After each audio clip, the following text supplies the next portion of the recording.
ולא נזהר שלא ממתן כמי נהר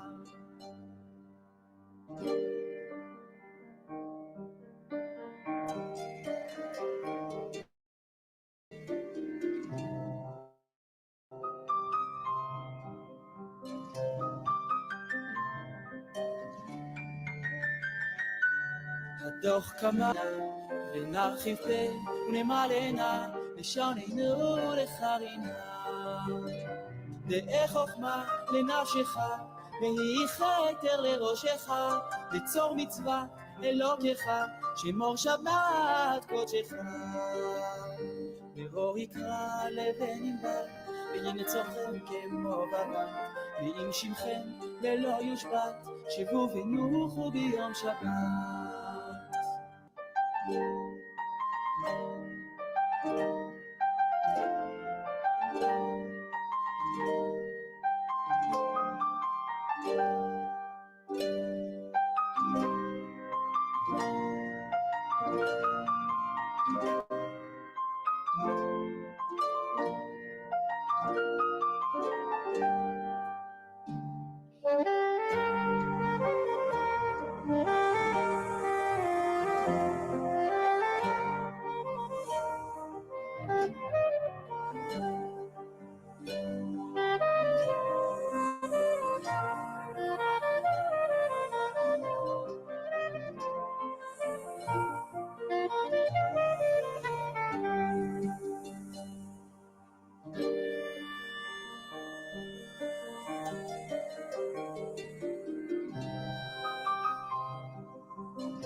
שבתון אין לשכוח, זכרו כריח הניחוח. יונה מצא בו מנוח, ושם ינוחו יגיעי כוח. יונה מצא בו מנוח, איי איי איי, ושם ינוחו יגיעי כוח, איי איי איי. יונה מצא בו מנוח, איי איי איי, ושם ינוחו יגיעי כוח. היום נכבד לבני אמונים, זהירים לשומרו אבות ובנים. חקוק בשני לוחות אבנים, מרובונים ואמיץ כוח. יונה מצא בו מנוח, איי איי איי, ושם ינוחו יגיעי כוח, איי איי איי. יונה מצא בו מנוח, איי איי איי, ושם ינוחו יגיעי כוח. ובאו כולם בעברית יחד, נעשה ונשמע, אמרו כאחד, ופתחו ואנו השם אחד. ברוך הנותן ליעף כוח. יונה מצא בו מנוח, איי איי איי, ושם ינוחו יגיעי כוח, איי איי איי. יונה מצא בו מנוח, איי איי איי, ושם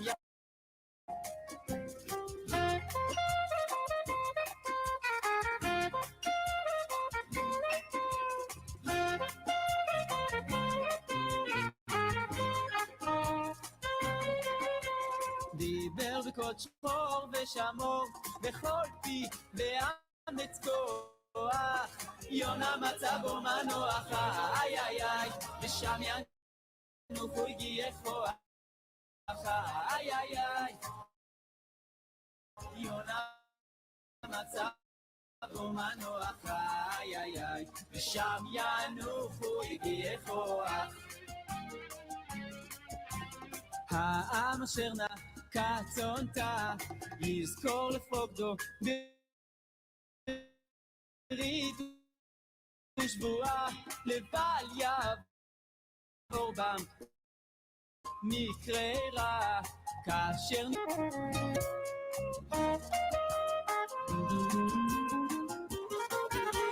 יונה מצא בו מנוח, איי איי איי, ושם ינוחו יגיעי כוח, איי איי איי. יונה מצא בו מנוח, איי איי איי, ושם ינוחו יגיעי כוח.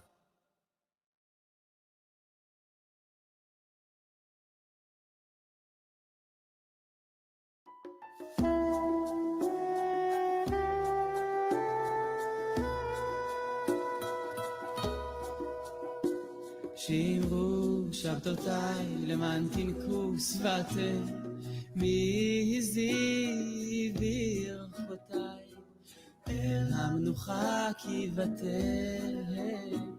ולבוא עלי בניי וידנו מעדניי, שבת היום היום לשם, שבת היום לשם.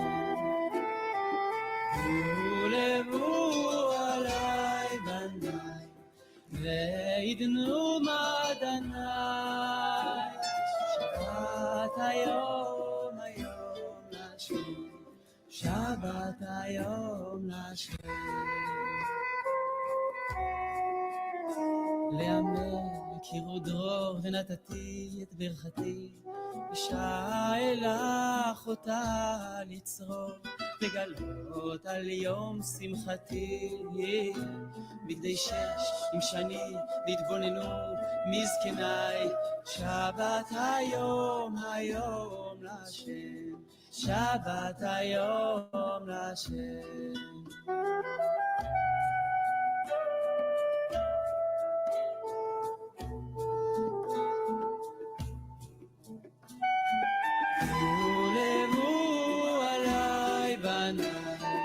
וידנו מעדניי, שבת היום היום לשם, שבת היום לשם.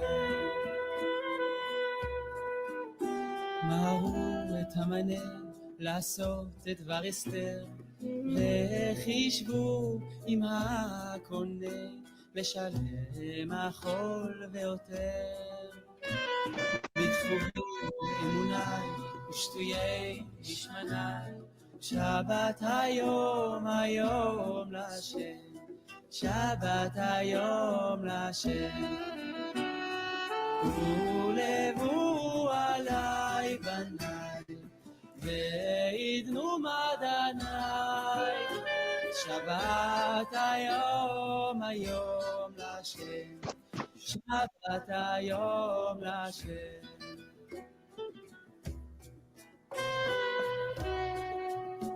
חזק קרייתי אל אלוקים עליון, והשב את נבטי בשמחה ובהיגיון. ישוררו רנניי לוויי וכהניי, ואז תתענג על השם, שבת היום להשם. ולבו עלי בניי ועדנו מדניי, שבת היום היום להשם, שבת היום להשם.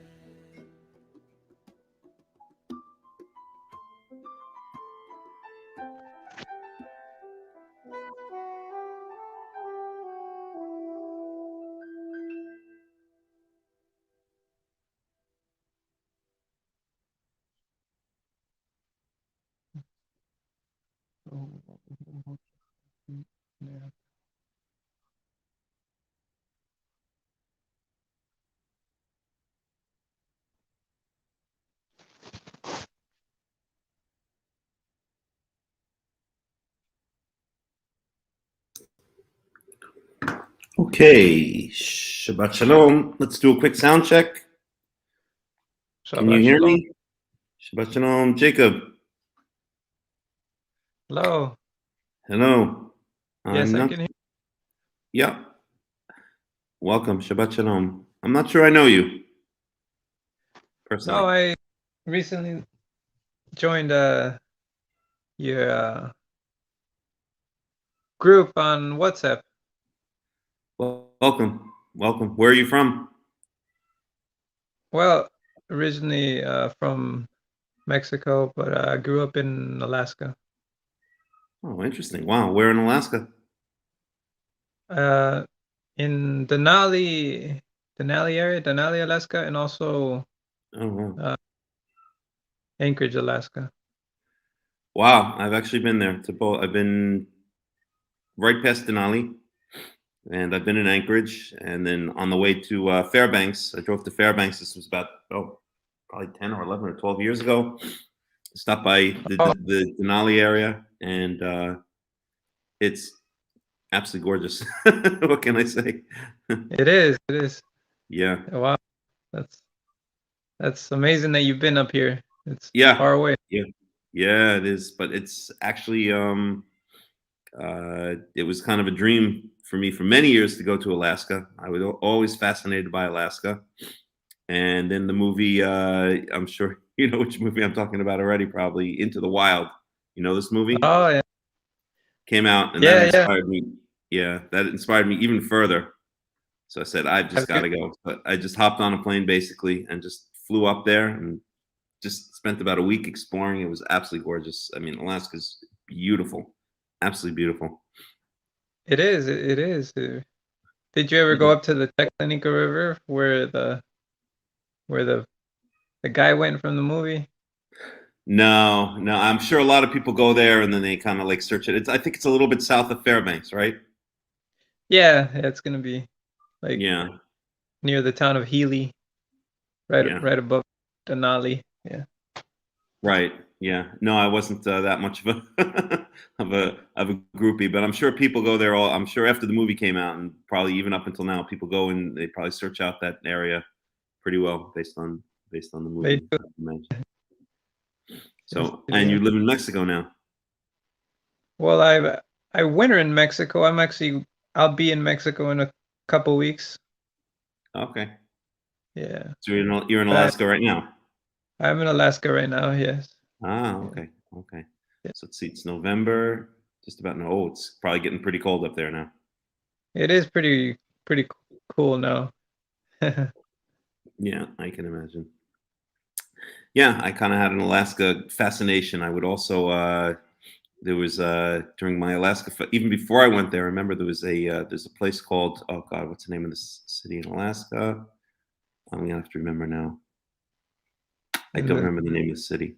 It's a very small city, way up north on the coast. Oh, we got Nome. We have Barrow. Nome, that was it. Nome, Alaska. So they had Wow. a webcam. They had a live webcam, and I would remember I would just constantly be checking the live webcam in Nome, Alaska, for some reason. and then I got fascinated by Barrow, Alaska, which now has been renamed. I can't remember some native name, but I'd still call it Barrow. And oh yeah, Barrow. That's the furthest up north. Yeah. Furthest. Yep. So I started researching a lot about Barrow, Alaska, and I was constantly following the weather in Barrow, Alaska. The whole thing fascinated me, and I actually wanted to go up to Barrow, Alaska. Maybe I will one of these days, but I still never got a chance. Anyway, that's my Alaska obsession. Wow. So, yeah. Like you've been to a lot of places. Yeah. I'm there. Yeah. All right. So let's get down to business here. And we'll see if anybody else joins us. Right now, it's just you, which is fine. So I think I'm going to do things a little bit differently. What I usually do is go through and translate and discuss. But I think what I'd like to do today is maybe just read through the Parsha quickly in Hebrew. And without translation first, and then we can go back and discuss various parts about the Parsha. How does that sound? Yeah, sounds great. Yeah. Okay. How's your Hebrew, by the way? Would you like to try to read, or? Yeah. Yeah, I can read it. Absolutely. Okay. So we can switch off. We could switch off. I'll do a paragraph, and then you can do a paragraph, and then we can go back and forth if you want. Sounds good. Yeah. Okay. So I'm going to start off. We're in Genesis chapter 23, verse 1. And it says, Vayu Chayei Sarah, 100 shana ו20 shana, ו7 shanim, shnei Chayei Sarah, ותמת שרה בקריית ארבע, היא חברון, בארץ כנען, יבוא אברהם לספוד לשרה ולבכותה. יקם אברהם מעל פני מיתו, וידבר אל בית חטא, בני חטא לאמור. We're in verse 4. גר ותושב אנוכי עמכם, תנו לי אחוזת קבר עמכם ואקברה מתי מלפני. Verse 5. יענו בני חטא את אברהם לאמור לו, שמענו אדוני, נשיא אלוהים אתה בתוכנו, במבחר כפרנו כפור את מתך, איש ממנו את קברו לא יכלה ממך מקבור מתך. יקם אברהם וישתחו לעם הארץ לבני חטא, וידבר איתם לאמור, אם יש את נפשכם לקבור את מתי מלפני, שמעוני וביאו לי בעפרון בן צוהר. Verse 9. ייתן לי את מערת המכפלה, אשר לו אשר בקצה שדהו בכסף מלא, יתננה לי בתוככם לאחוזת קבר. ועפרון יושב בתוך בני חטא, ויען עפרון החיתי את אברהם באזני בני חטא, בכל באי שער יראו לאמור. Verse 11. לא אדוני שמעני, השדה נתתי לך, ומערה אשר בו לך נתתיה, לעיני בני עמי נתתיה לך קבור מתך. וישתחו אברהם לפני עם הארץ, וידבר אל עפרון באזני עם הארץ לאמור, אך אם אתה לו שמעני, נתתי כסף השדה, קח ממני, אקברה את מתי שמה. ויען עפרון את אברהם לאמור לו. Verse 15. אדוני שמעני, ארץ 400 שקל כסף ביני ובינך מהי, ואת מתך קבור. וישמע אברהם אל עפרון, וישקול אברהם לעפרון את הכסף אשר דיבר באזני בני חטא, 400 שקל כסף עובר לסוחר. Okay. You want to take it up in verse 17? Sure. It says, ויקום שדה עפרון אשר במכפלה אשר לפני ממרא השדה והמערה אשר בו בכל העץ אשר בשדה אשר בכל גבולו סביב לאברהם למקנה לעיני בני חת בכל באי שער עירו ואחרי כן קבר אברהם את שרה אשתו אל מערת שדה המכפלה על פני ממרא היא חברון בארץ כנען. 20. ויקום השדה המערה אשר בו לאברהם לאחוזת קבר מת בני חת. Okay, now we're going to verse 20, chapter 24. You want to go on? Sure. It says, ואברהם זקן בא בימים אדוני ברך את אברהם בכל ויאמר אברהם אל עבדו זקן ביתו המושל בכל אשר לו שים נא ידיך תחת ירכי ואשביעך באדוני אלוהי השמיים ואלוהי הארץ אשר לא תיקח אישה לבני מבנות הכנעני אשר אנוכי יושב בקרבו כי אל ארצי ואל מולדתי תלך ולקחת אישה לבני ליצחק. ויאמר אליו העבד אולי לא תובע האישה ללכת אחריי אל הארץ הזאת. השב אשיב את בנך אל הארץ אשר יצאת משם. ויאמר אליו אברהם הישמר לך פן תשיב אל בני שמה. אדוני אלוהי השמיים אשר לקחני מבית אבי ומארץ מולדתי ואשר דיבר לי ואשר נשבע לי לאמור לזרעך אתן את הארץ הזאת הוא ישלח מלאכו לפניך ולקחת אישה לבני משם. verse 8. ואם לא תובע האישה ללכת אחריך וניקית משבועתי זאת רק את בני לא תשב שמה. וישם העבד את ידו תחת ירך אברהם אדוניו וישבע לו על הדבר הזה. ויקח העבד 10 גמלים מגמלי אדוניו וילך וכל טוב אדוניו בידו. ויקום וילך אל ארם נהריים אל עיר נחור. ויברך הגמלים מחוץ לעיר אל באר המים לעת ערב לעת צאת השואבות. ויאמר השם אלוהי אדוני אברהם הקרנה לפני היום ועשה חסד עם אדוני אברהם.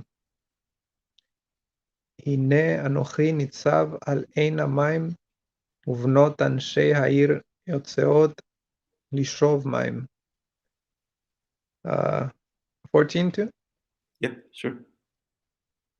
It says, והיה הנערה אשר אומר אליה התי נא כדך ואשתה ואמרה שתה וגם גמליך אשקה אותה הוכחת לעבדך ליצחק ובא אדע כי עשית חסד עם אדוני.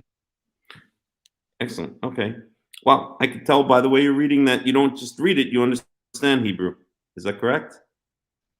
Yes, I understand most of it, not all of it, but a good majority of it.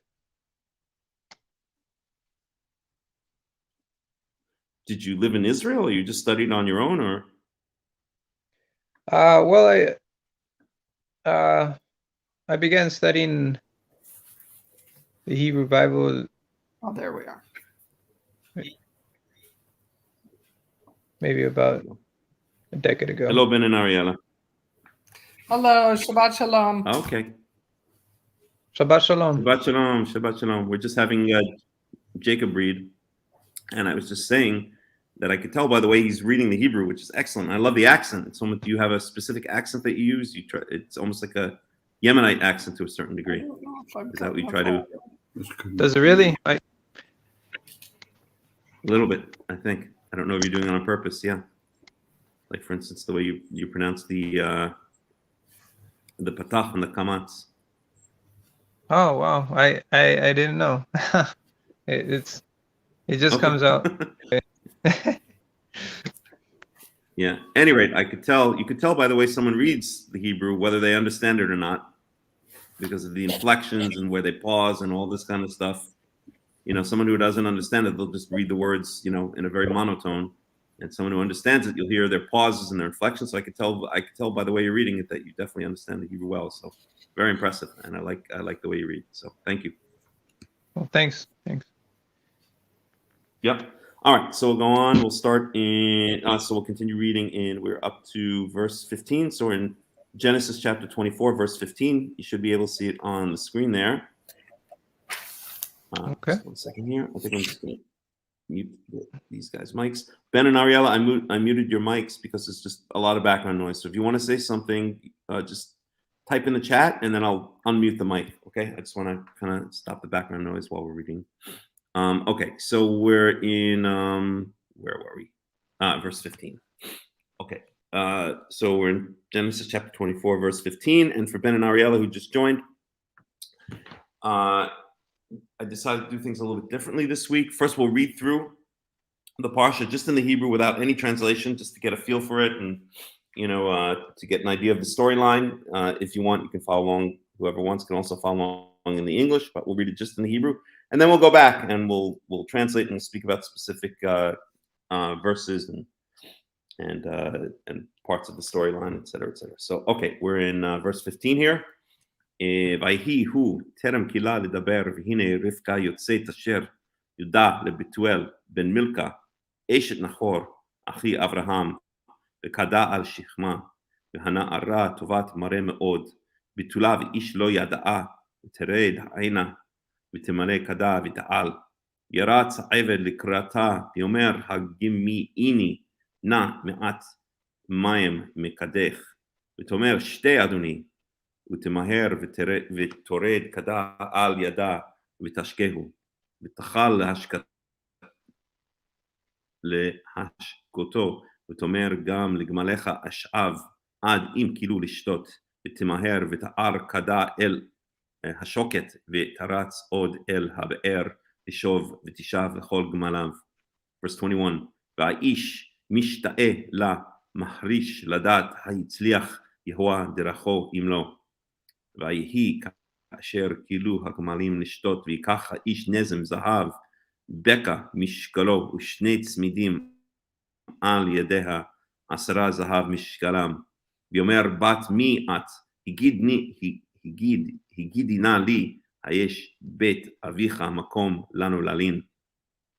ותאמר אליו בת בתואל אנוכי בן מילכה אשר ילדה לנחור. ותאמר אליו גם תבן, גם מספו רב עמנו, גם מקום ללון. ויקוד האיש וישתחו ליהוה. ויאמר ברוך יהוה אלוהי אדוני אברהם אשר לא עזב חסדו ועמיתו מעם אדוני, אנוכי בדרך נחני יהוה בית אחי אדוני. Verse 28. ותרץ הנערה ותגד לבית אמה כדברים האלה, ולרבקה אח ושמו לבן, וירץ לבן אל האיש החוצה אל העין, ויהי כראות את הנזם ואת הצמידים על ידי אחות, וכשמו את דברי רבקה אחותו לאמור כה דיבר אלי האיש, ויבוא אל האיש והנה עומד על הגמלים על העין, ויאמר בוא ברוך יהוה למה, ויאמר בוא ברוך יהוה למה תעמוד בחוץ, ואנוכי פיניתי הבית ומקום לגמלים. Verse 32. ויבוא האיש הביתה ויפתח הגמלים וייתן תבן ומספוא לגמלים ומים ללחוץ רגליו ורגלי האנשים אשר איתו, ויושם לפניו לאכול, ויאמר לא אוכל עד אם דיברתי דבריי, יאמר דבר, יאמר עבד אברהם אנוכי, ויהוה ברך את אדוני מאוד, ויגדל וייתן לו צאן ובקר וכסף וזהב ועבדים ושפחות וגמלים וחמורים, ותלד שרה אשת אדוני בן לאדוני אחרי זקנתה, וייתן לו את כל אשר לו, וישביעני אדוני לאמור לא תיקח אישה לבני מבנות הכנעני אשר אנוכי יושב בארצו, אם לא אל בית אבי תלך ואל משפחתי ולקחת אישה לבני, ואומר אל אדוני אולי לא תלך האישה אחריי. verse 40, יאמר אלי יהוה אשר הלכתי לפניו, ישלח מלאכו איתך ויצליח דרכיך, ולקחת אישה לבני ממשפחתי מבית אבי, אז תנקה מעלתי כי תבוא אל משפחתי, ואם לא ייתנו לך והיית נקי מעלתי. verse 42. Okay, someone else want to take over and read?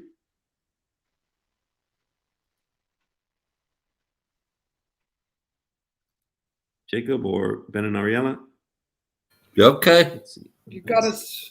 Can you hear him? Can you Okay. hear me? Yeah, Oh, now I don't hear. know. Yeah, I unmuted. So There it is. we're on verse Can you hear me? 42. Yes, we hear you. Genesis chapter 4, verse 42. Okay. Vavo hayom el yon vaomer Yehovah Elohei Adonai Abraham im yeshecha na mazlicha dahu asher anoki cholech alecha Hinei anoki nitzav al ein ha-mayom Yehovah ha'alma hayozet lishov ve'mati elecha hashkini na ma'at mayim mikadek. Yeah, verse 44. Vayamra ele gam ata shate vegam ligmalecha ash sha'av chiv ha'isha asher hikicha Yehovah leven Adoni ani terem achale ledaber el libe vehine rivcha yozet vekada al shikma vatere Is that bad? Is it? No, it's fine. No. Absolutely fine. Following along, Good. you're in verse 45. Okay. Please keep on going. Tatishav Vayomer Elecha Hashkini Na Vetamahi Vetorech Kada Me Aleha Vetomer Shate Vegam Gam Lecha Ashke Ve'eshet Vegam Hagmalim Hishkata Ve'esha'el Al Ota Vaomer Bat Mi At Vatomer Bat בתואל בן נחור אשר ילדה לו מלכה וישים הנזם על אפה וחזומים על ידיך. כיכר? אוקיי. ויקוד וישתחווה ליהובה ויברך את יהובה אלוהי אדוני אברהם אשר הנחני בדרך אמת לקחת את בת אחי אדוני לבנו ואתה עם אישכם עושים חסד ואמת את אדוני הגידו לי ואם לא הגידו לי ויפני על ימין או על שמואל. ויען לבן. Okay, very nice. Okay, yeah. Okay, go ahead, Ben. I was gonna let Jacob go, but go ahead. Okay, Continue. please, yeah. All right, very nice reading, by the way. Jacob, you want to go for a while? Sure. Okay. How many should I read? Up to where? I don't know. Just keep on going, and when you feel you've had enough, then then someone else will take over. We're in verse 50. It says, verse 50.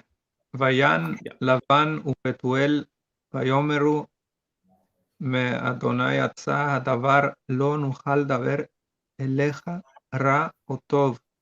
הנה רבקה לפניך קח ולך ותהי אישה לבן אדונך כאשר דיבר אדוני. ויהי כאשר שמע עבד אברהם את דברי וישתחו ארצה לאדוני.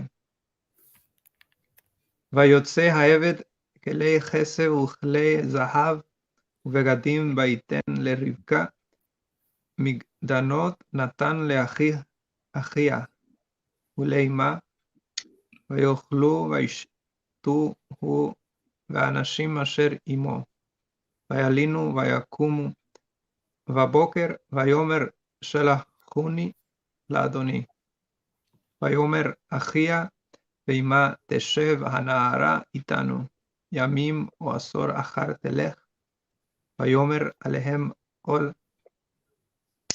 אל תאחרו אותי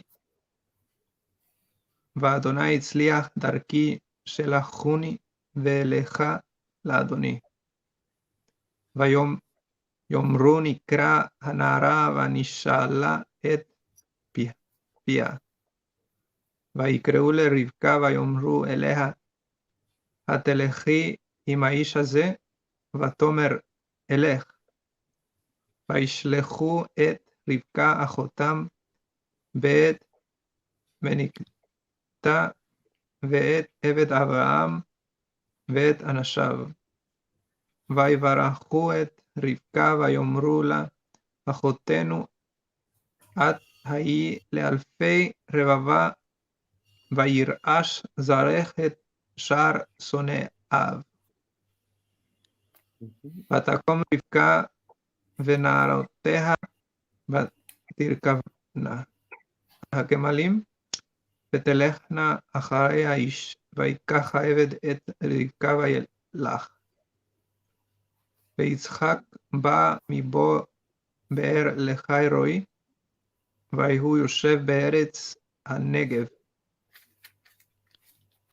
ויצא יצחק לסוח בשדה לפנות ערב וישא עיניו וירא והנה גמלים באים. ותישא רבקה את עיניה, ותרא את יצחק, ותיפול מעל הגמל.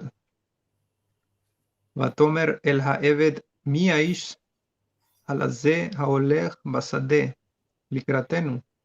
ויאמר העבד, הוא אדוני. ותיקח הצעיף ותכס. ויספר העבד ליצחק את כל הדברים אשר עשה, ויביאה יצחק האוהלה שרה עמו, ויקח רבקה ותהי לו לאישה. ויאהביה, וינחם יצחק אחרי עמו.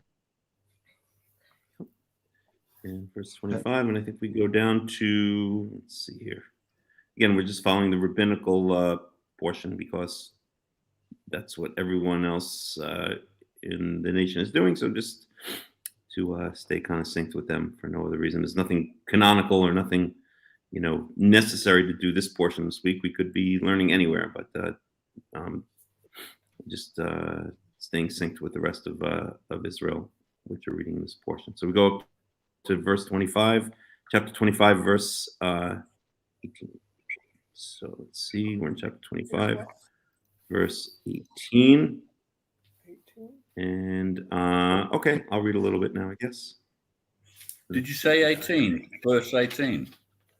No, we're in chapter 25, verse 1, and we go down to verse 18. That's the end of the. Gotcha. Sorry. Yep. Okay, verse 1.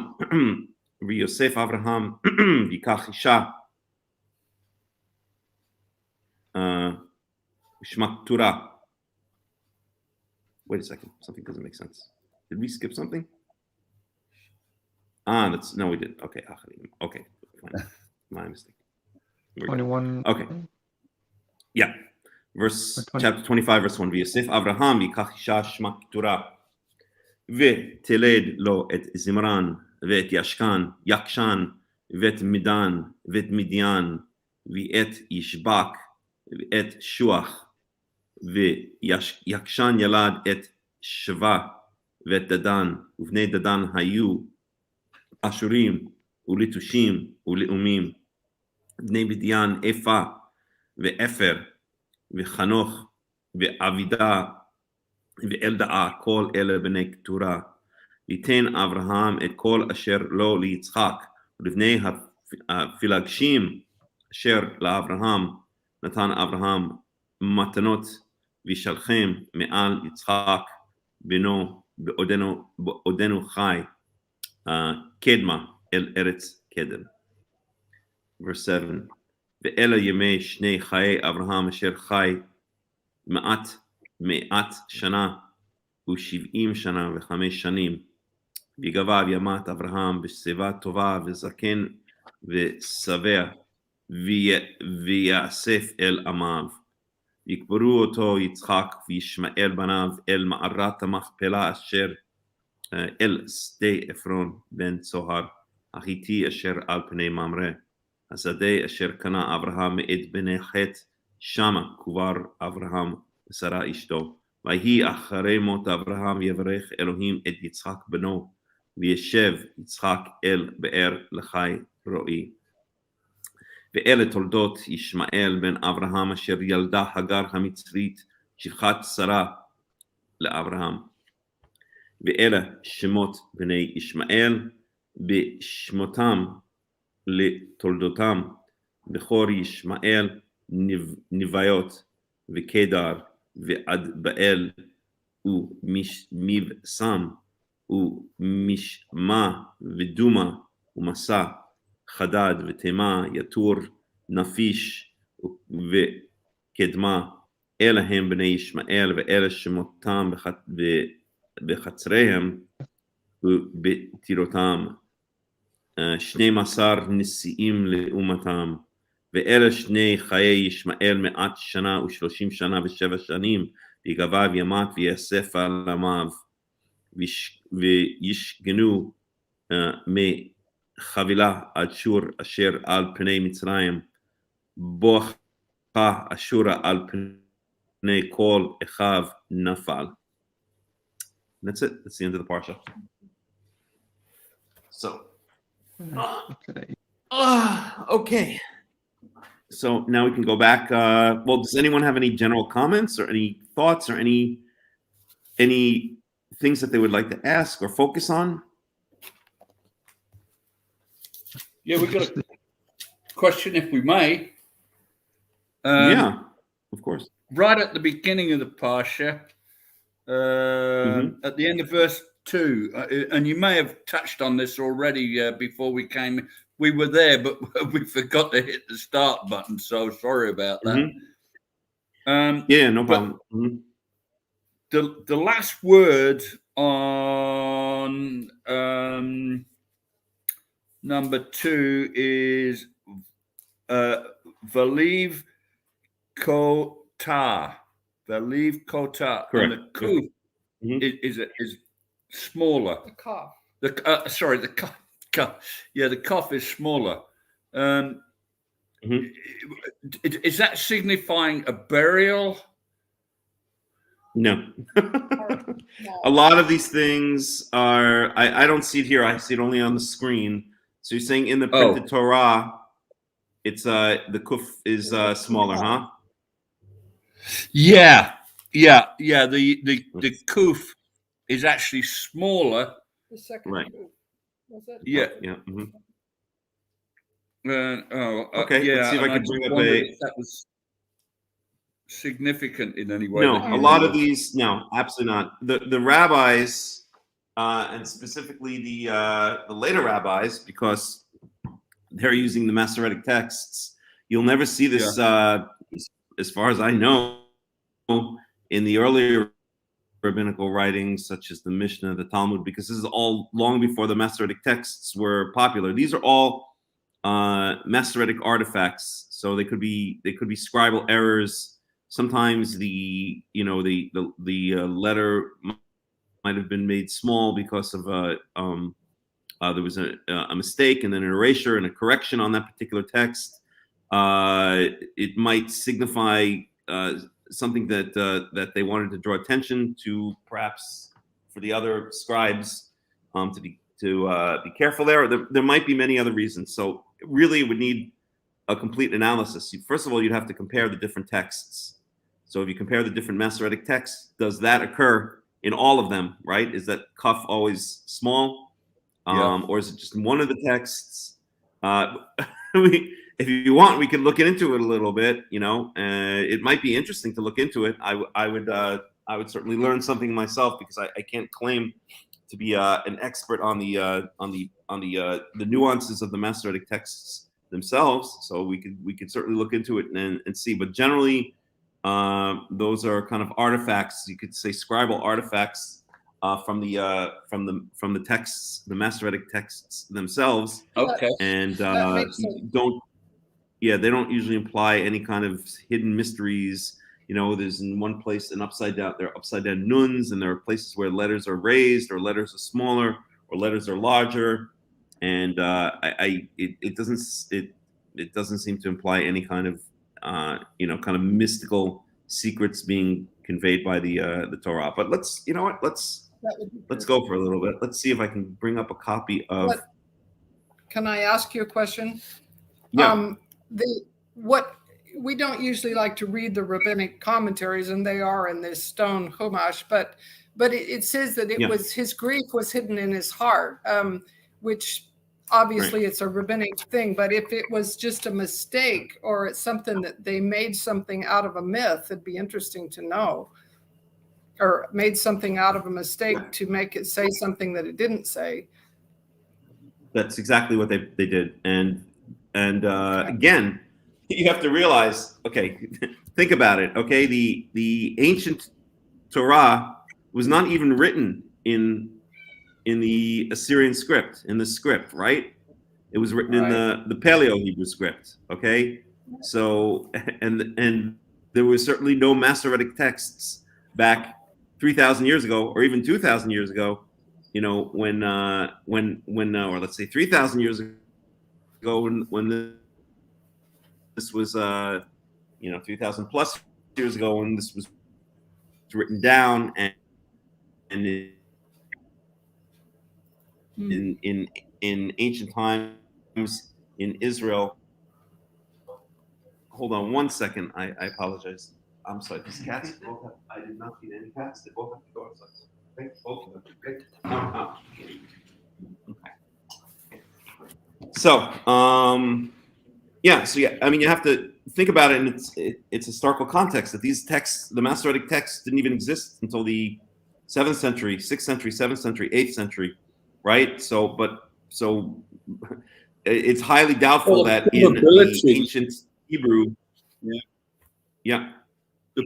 Sorry, You get the idea of what I'm saying, right? Yeah, no problem. Yeah, I was going to say, I basically said that these letters were actually smaller in the Paleo Hebrew is even less. So, we don't really have. Yeah, I would imagine so. We don't really have any extant texts in the Paleo Hebrew. We have various texts which have come down, which we could compare. You could compare, let's say, we could look at the Aleppo Codex. We could look at the Leningrad Codex and see if they both have that. That would be maybe a place to start. And if you want, we could do that. We could try to do that right now. The Aleppo Codex is actually online. Let's see if we can find it. Oh. And I'll try to bring up that page. Let's see what we got. So let's see here. Let's be Institute. Just give me a second here.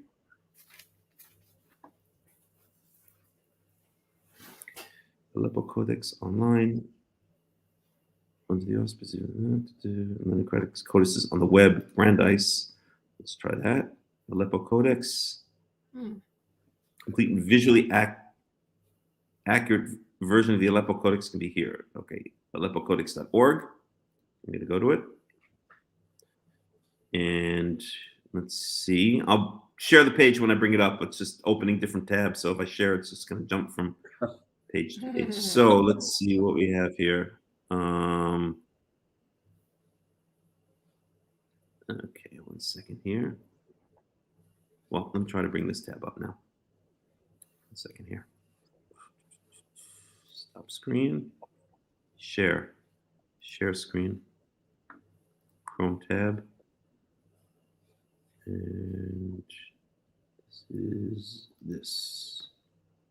I don't need to share audio from there. Share. Okay, so you should be able to see it now, right? It's just come up. Yep. Yeah. So that's an actual view, or that's an actual, pictures of the actual Aleppo Codex. Now we've got to find the right place, which might be a little bit more difficult. Let's see here. Yeah. But we'll figure it out. It'll be an interesting exercise. Let me see. I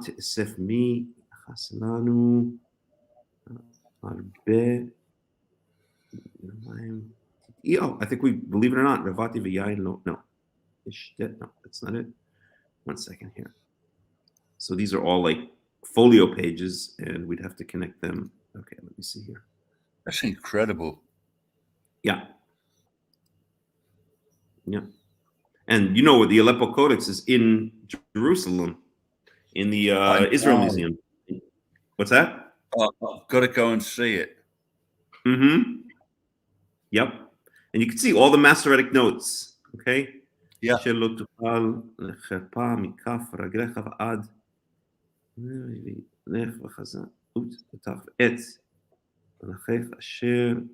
trying to somehow recognize the different, the actual places we're in.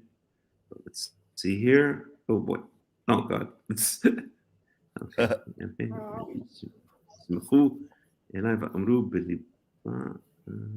Oh gosh. Oh man. No, this is much. Wait a second here. I'm not sure. I'd have to find exactly. Wait a second here. Oh gosh, this is a little bit annoying. Okay. זרע רב תוציר, בשדה ומעט אסוף מי יחסלנו, תאגר מי תכננו זיתים היו לך לכל גבוליך, ושמן לא תסוך מי ישל זיתך בנים. I'm not really sure which part. Wait a second. Maybe I went to a different. Let me see one thing here. Yeah, it's difficult Well, if it to starts read taking too long, we're gonna. Yeah, if it starts taking too long, we'll obviously do this another time. But let's see very quickly here one more time. So, text chart photo. This is certainly. I'm not sure. I'm not sure how they have this all set up, honestly. So we may have to pass on it for now. That's okay. But let's just. It'll be an interesting. Let's get a general idea, right? Yeah. All right. Here's the Leningrad Codex. That'll give me something to do this week. I've got nothing else to do. So. Yeah, and please let me know what you find. I mean, that would be a good place to start. Yeah. Yeah. Aleppo Codex. 1 second here. 1 second here. I just want to see one thing.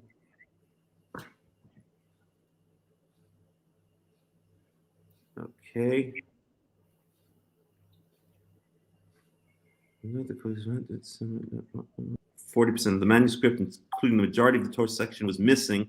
So here, the Codex was kept for 5 centuries in the central synagogue of Aleppo until the synagogue was torched during the anti-Jewish riots in 1947. The fate of the Codex during the subsequent decade is unclear. When it resurfaced in Israel in 1958, roughly 40% of the manuscript, including the majority of the Torah section, was missing, and only 2 additional leaves have been recovered since then. The original supposition that the missing pages were destroyed in synagogue fire has increasingly been challenged, fueling speculation that they survived in private hands. A portion of the Codex that is accounted for is housed in the shrine of the Book of the Israel at the Israel Museum. So that's the problem. The Aleppo Codex doesn't have a large majority of the Torah, so I don't even know if it would have that particular section. Yeah. The Leningrad Codex, on the other hand, I believe has the entire Tanakh, if I'm not mistaken. So let me just see here. And this is not being found. We rushed through a very interesting program about the Codex. Successful display navigation site. Okay. And this is not found. Mm-hmm. Yeah, I'm sorry. Go ahead, Ben. Yeah, they said that they think that the Aleppo Codex, it wasn't actually destroyed in a fire. It actually somebody stole part of it, and right. They believe it will turn up eventually. But I can't remember the reason they said it wasn't burnt. They did some kind of analysis on what looked like the burned pages, and they decided that it wasn't burn marks. So it's quite an interesting story. Anyway, let's see the Leningrad Codex online. Unicode Leningrad Codex. 1 second here. Genesis. Okay, this might be more. The last word in verse 10. So it's verse 20. It's chapter 23, verse 2. Right, the last word. Last word. Yeah. Okay. So again, this is showing. It's not showing the actual text. It's just showing basically the translated text in different ways. Yeah. Okay. So I don't know if we can get an actual picture of the Leningrad Codex online. Let's see. Leningrad Codex online. Leningrad Codex. Digital version. Oldest complete manuscript of the Hebrew Bible in Hebrew. So this is the Leningrad Codex, using the Masoretic text and Tiberian vocalization. According to its colophon, it was made in Cairo in 10,008 CE. There are older manuscripts of translations into other languages, etc., etc. Some have proposed that the Leningrad Codex was corrected against a slightly earlier Aleppo Codex. However, Paul E. Kali argues that the Leningrad manuscript was more likely based on other lost manuscripts by the Ben Asher family. The Aleppo Codex is several decades older, but parts of it have been missing since the 1947 anti-Jewish riots in Aleppo, making the Leningrad Codex the oldest complete codex of the Tiberian Masorah that has survived intact to this day. In modern times, the Leningrad Codex is significant as the Hebrew text reproduced in the Biblia Hebraica Stuttgartensia, and Biblia Hebraica Quinta. It also serves as a primary source for recovery of details in the missing parts of the Aleppo Codex. Okay, fine. So let's see. Those are all just transcriptions. I'm just trying to see if there's some way we can get an actual external links. The London Codex, digital images, and downloadable versions. So that's not an actual picture.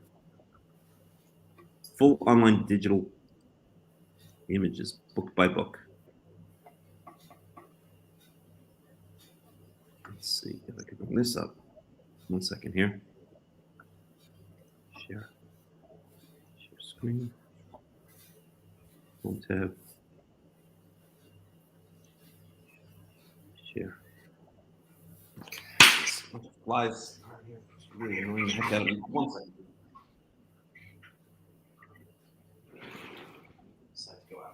All right. So, inverted nun in Leningrad Codex, carpet page, Leningrad Codex, full PDF. Let's see if that helps at all. Next page. Okay, well, let's go to page. All right, this looks maybe promising.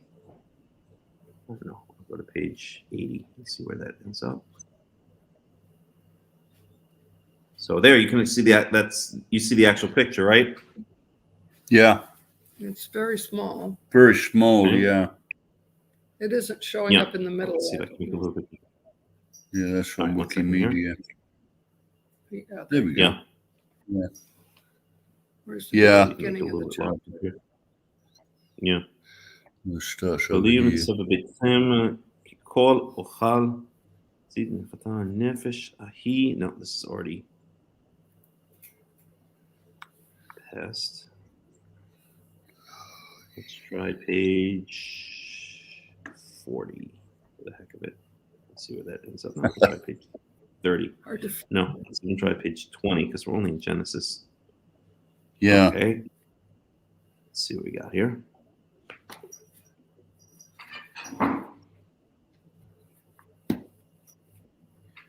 Okay, it's taking a second to come up. No, it didn't come up. Previous page. I don't know. Yeah, I guess maybe we better skip it for today, right? That's fine. I'd actually be interested to look through it and see. And if I find something, I'll let you know. Yeah, definitely. Oh, okay, wait, here we go. Something's coming out. Let's see where we are. Chad nena lezaracha ad olam v'samti et zeracha ke'afar haaretz asher im yuchal ish. So this is Genesis 15, I believe. So we're getting close. Let's try. Genesis 15, okay. I think so. Okay, so we're getting close. 22. אחרי הדברים האלה, והיה הדבר יהוה אל אברהם במחזה לאמור אליו, תראה אברהם אנוכי, תראה אברהם אנוכי, no, תראה, okay, so this is still מן המורה. So we're getting closer. Let's try this one.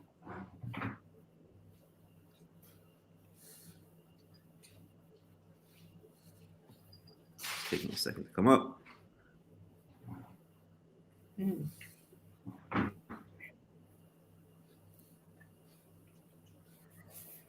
Okay, let's see where we are now. Hine na.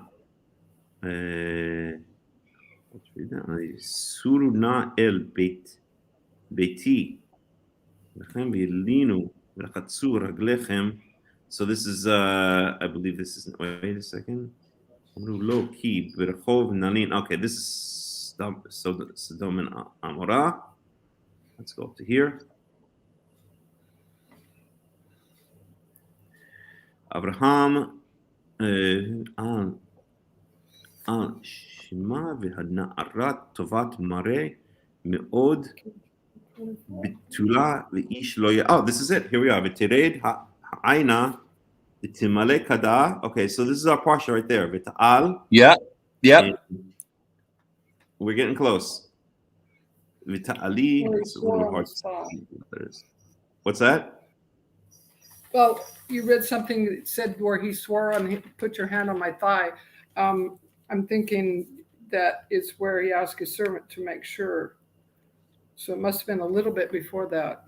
I don't know. Maybe I'm wrong. Yep. It's Yado Tachat Yerech Abraham. So right here in the center column, that's where he places it under his thigh. Yeah. So let's go back a little bit. Let's start here. Abraham bechol v'yomer Abraham el avdo zaken beito. Okay, so here we are. We're close. Wait a second. Okay, so this is where he speaks to. Okay, so we have to go back. I think it's one page before. Let's go back to the previous page. This is fascinating stuff. I could spend hours. It is, really is. Yeah. Okay, take a second to come up. Please turn on the fan here to try to get these flies.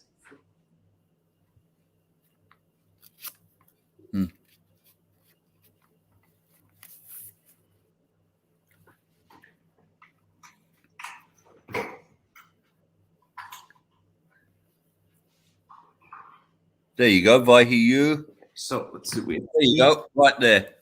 On the left hand column down the bottom. Okay, let's see. Abraham, Yamim. Okay, so it's before that. The Ine B'nei. Oh boy, this is hard to see. Let me see if I can blow it up a little bit. So you see it? Asher. Yeah, it's just down the bottom there. It's on the right. Yep. Our right. On Right our here? right. Yep, that's perfect. So Abraham. It's very hard for me to read this. There it Abraham is. Bab Yamim. Okay, so Abraham Bab Yamim. There it is. So where is that?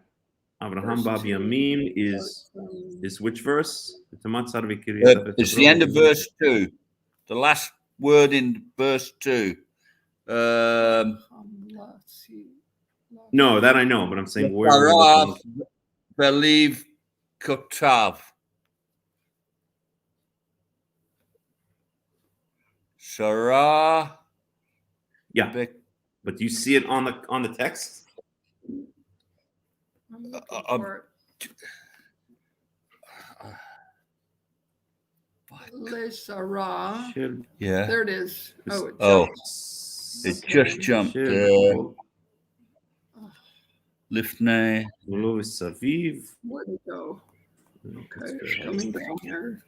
Yeah. Base Saba. No, that's not Sarah. Okay, wait a second. Okay, so this is where he's buying. Okay, wait a second. This is buying. Eulogize and beware. Yeah. On the right. Here we go. Nasi Elohim El Elohim Ata. Nasi El Elohim Ata. At the beginning of the middle. Okay, here we go. I see the beginning of the parsha right here. Right where your verse is. That's the beginning of the parsha. Sarah. You see it? Yeah. Shana. The Srim Shana. I'm going to blow it up even more. Right there. Yeah. Here we are. Yep. V'shevesh shnei chayei tamat Sarah bekiryat arba hi Hebron be'eretz Canaan v'yavo Avraham. I don't see any small. Oops, I lost it. Let's try this again. Here it is livkota. That's it. Blow it up even more. Yikes. Where'd it go? Where'd it go? It just jumped off right when. Oh, there it okay. is.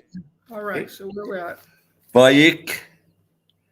Okay, Yavo Abraham, Nispo de Sarah, U livkota, right here. My curses. Uh-huh. Yeah. I can't. Where is it? You see Is it? that Sarah right It's there? Yeah, first- Sarah. 1, 2. It's 7 lines up. The first word. Oh. 1, 2, 3, 4, 5, 6. U livkota. Yeah. There it is. Okay, so there it is. Yep. And there is no small There it letters. is. Exactly. So it's no small letter then. No small letter in the Leningrad Codex. Right? So the So rabbis I'm not of sure that- where they're getting the small letter from. Wow. Well, Look it the up. only- Let's do further Yeah. research. How did that happen? That is absolutely Incredible. incredible. We found the mistake. Yeah. Top. Yep, Now the there's Lamed something seems there. to be a little bit small, but that's another story. But I don't think so. I think it's just cut off a little. Yeah. Right. Yeah. Right. So let's do something. Yeah. So there you go. Let's even. Oh God, flies are driving me crazy. All right. Let's see. It's interesting the way they've written the bet there, that's that. isn't it? Let's see what Interest- other we can compare, or let's do this. Let's Google. I'm going to Google. Let's see. The bet in livkota. The bet in livkota. Yeah, I'm not sure why.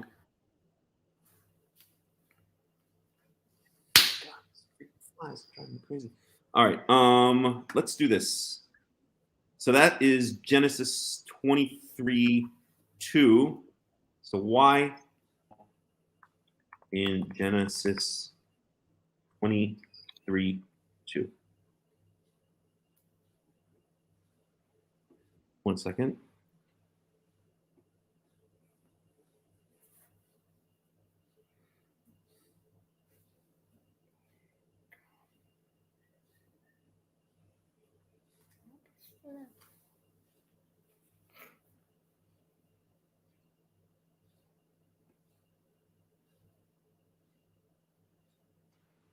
Okay, so let's see.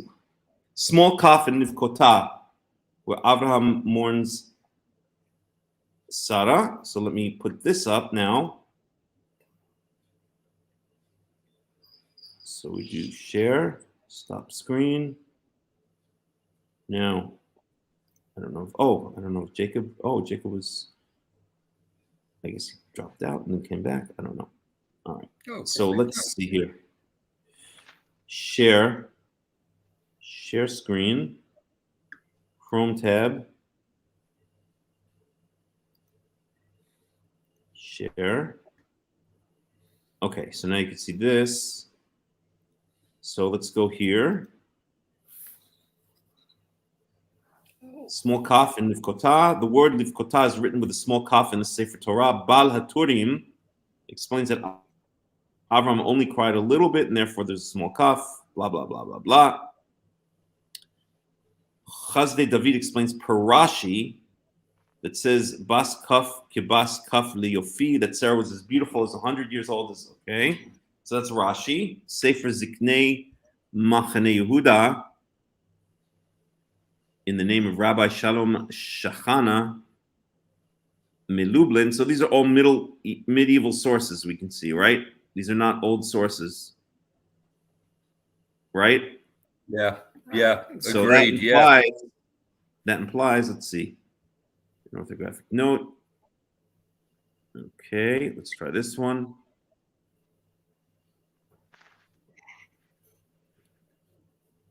This looks more like an academic study.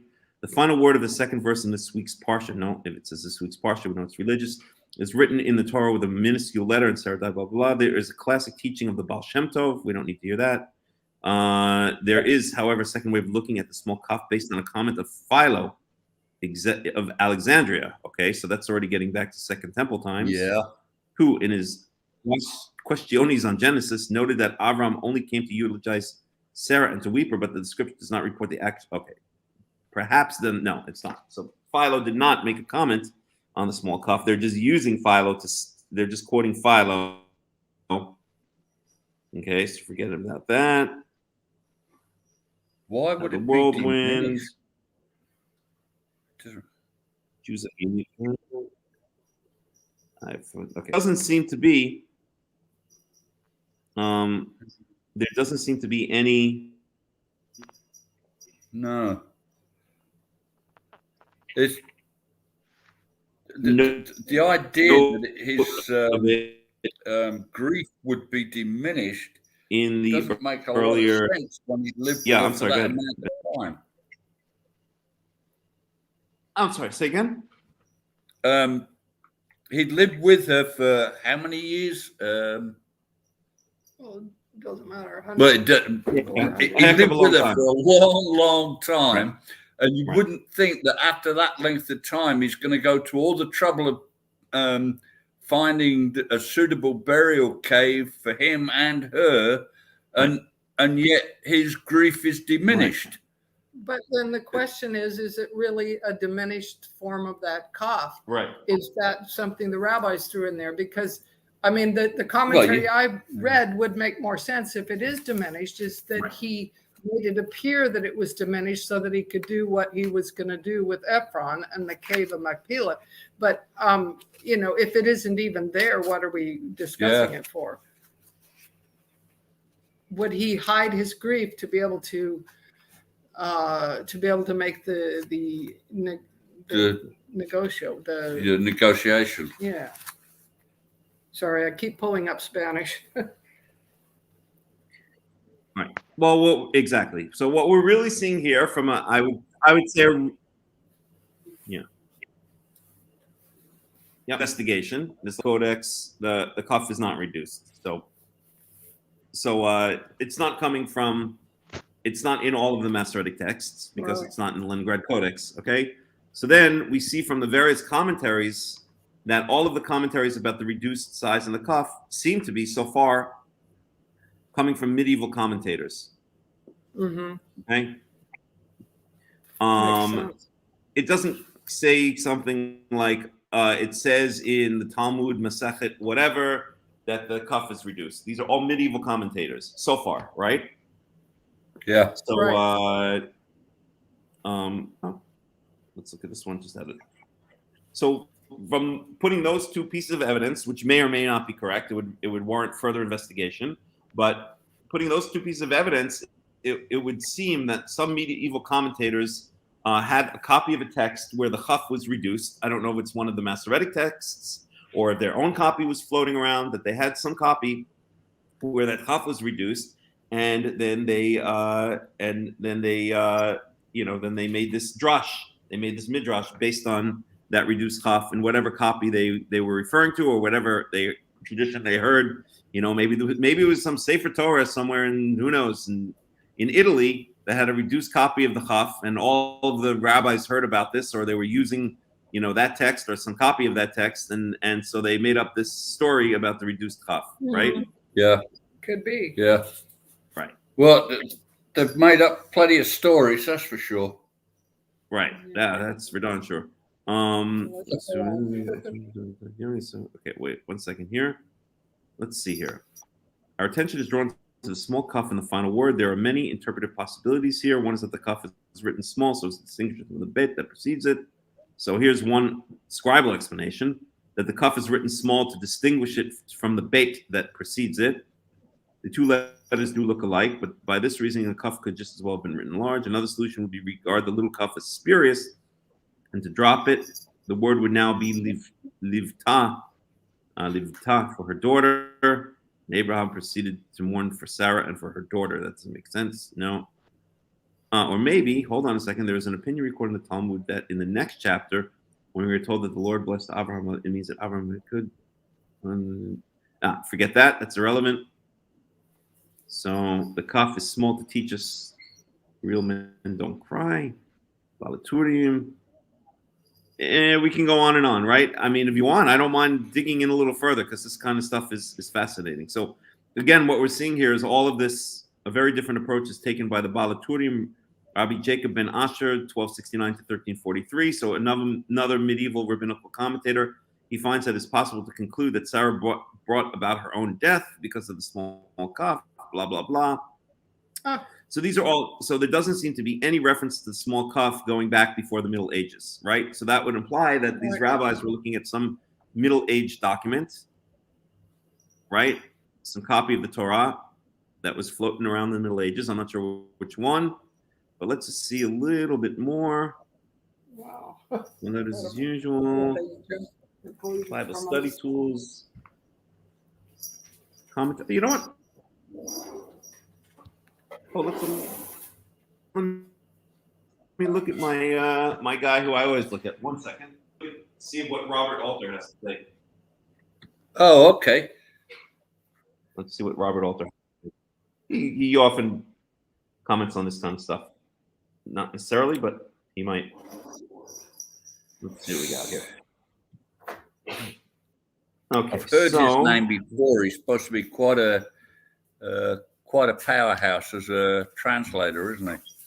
Yeah, he's gotten a lot of attention, and I don't know, even in like kind of modern Orthodox religious circles, they seem to like him a lot. You know, I find his translation to be excellent. You know, and his commentary to be, his commentary seems to be, you know, right on target for the most part. So let's see here. So we're in chapter 23. I just got to scoot ahead a little bit. Chapter 15. It's very hard to use this Nook app on the phone. Chapter 16. Yeah. There you go.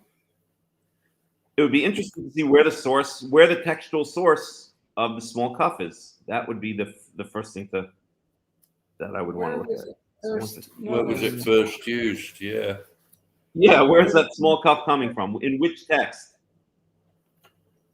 Right? That would be the interesting question. It would.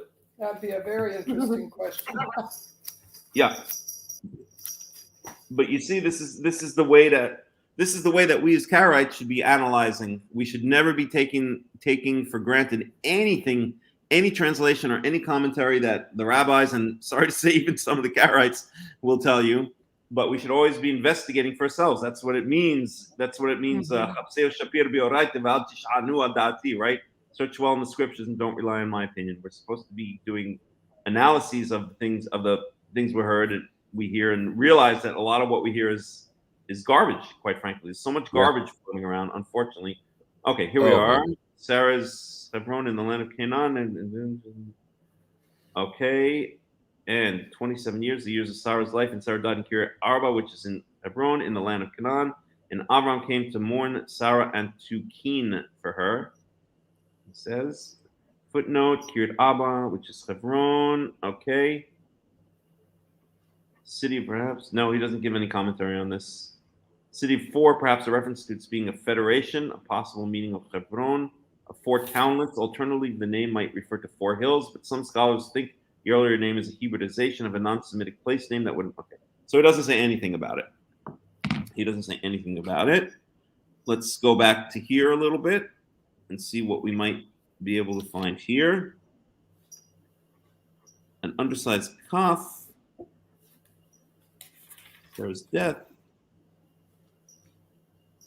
John Gill's exposition. Okay, here's a Christianity.com. Let's just check out what they have to say, because a lot of times they'll be able to expose some of the rabbinical baloney. Allow ads, join. Let's try this again. No, it's asking me to disable the ad blocker, so forget that. Give the patriarchs. Yeah, I would do that as well. Let's try this one for a second. Sarah died in block. Sometimes I can trick the ad blockers. Okay, try that.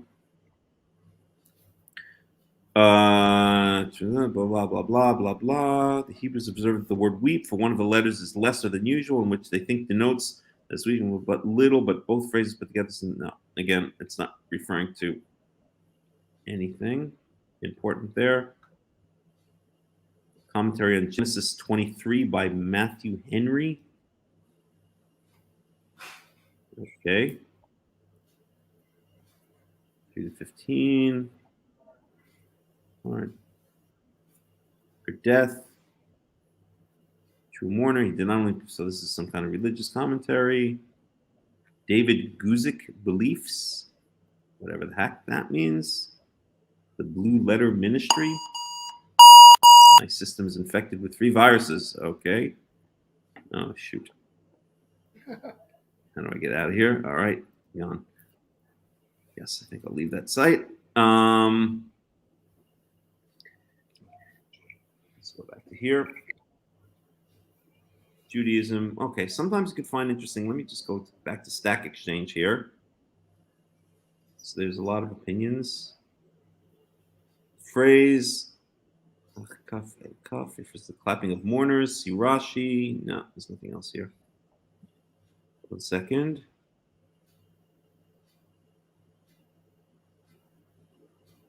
Warning, the following may be far-fetched. The mispar katan of the rest of the word equals the standard gematria of the kaf. The small kaf, so now we have a gematria explanation.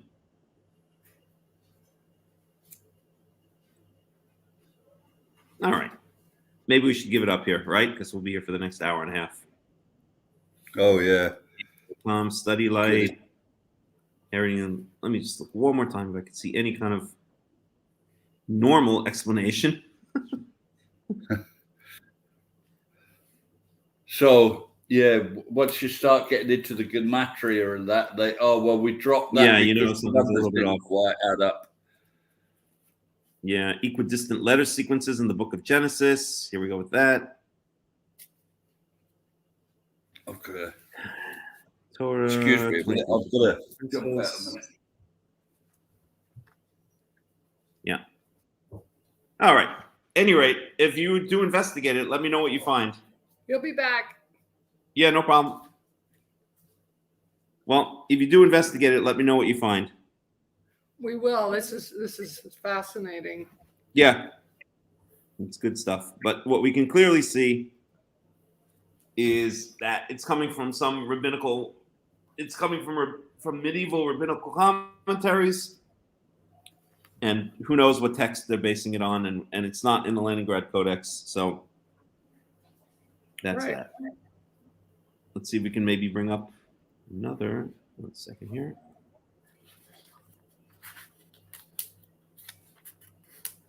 Okay, back here, back.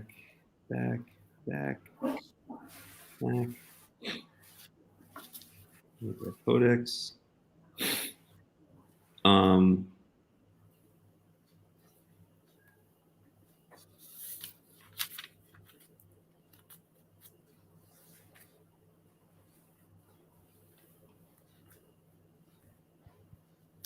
Leningrad Codex, a facsimile edition. Masoretic text. Let's go back to this for a second. And maybe we can get another. So there have been many published editions of Masoretic texts. No, these are just basically based on the Masoretic text. Sorry about that. Yeah, no problem. 1 second here. Inverted letters. Okay, here's something interesting. Suspended letters and dotted words. So I'm reading now in Wikipedia. Scribal emendations. So let me just read this. Inverted letters. In 9 passages of the Masoretic texts are found signs usually called inverted nuns because they resemble the Hebrew letter nun, written in some inverted fashion. The exact shape varies between... let me bring this up. Share screen. Home tab. There we go. So In some earlier printed editions, they are shown as a standard nun upside down or rotated because the printer did not want to bother to design a character to be used only 9 times. The recent scholarly editions of the Masoretic text show the reverse nun as described by the Masoretes. In some manuscripts, however, other symbols are occasionally found instead. These are sometimes referred to in rabbinical literature as simaniot, markers. The primary set of inverted nuns is found surrounding the text of Numbers 10, 35 to 36. The Mishnah notes that this text is 85 letters long and dotted, whatever that is referring to. This demarcation of this text leads to the later use of inverted nun markings. Sol Lieberman demonstrated that similar markings can be found in ancient Greek texts when they are also used to denote short texts. During the medieval period, the inverted nuns were actually inserted into the text of the early rabbinic Bibles published by Bomberg in the early 16th century. The Talmud records that the markings surrounding Numbers 20, 35 to 36 were thought to denote that this 85-letter text was not in its proper place. So this is the inverted nuns, though. This is something else. 1 second. Turn off the show. Bar Kokhba considered the Torah known to us as composed of 7 volumes in the Gemara, the 7 pillars, blah, blah, blah. Okay. So they're talking about something else, right? The inverted nuns, which, if I'm understanding this correctly, in the earlier texts that were referred to here, the Mishnah notes, the primary set of inverted nuns is surrounding the text of Numbers 10, 35 to 36. The Mishnah notes that this text is 85 letters long and dotted. So in the Mishnah, there weren't inverted nuns. There were dots, or maybe dots surrounding it. So this is not the same thing, but it's just showing, for something else that's often spoken about, these inverted nuns, which the rabbis give all kinds of weird explanations to, also have basically textual, reasons that they are that way, is the point. And I don't see anything about the small kuf here. A second. Aleppo Codex, the Talmud Qara'im manuscripts that descended from the Fourth Temple during the letter of thesis, Second Temple period. All right. I'm just trying to see if there's another codex we could bring up, but let's see here. Inverted letters. Some important additions. No, these are all additions based on. Okay, let's move on. Yeah, I think we've kind of. Yeah. Ready. Yeah. Right. So, okay. Any other comments in general on the Parsha?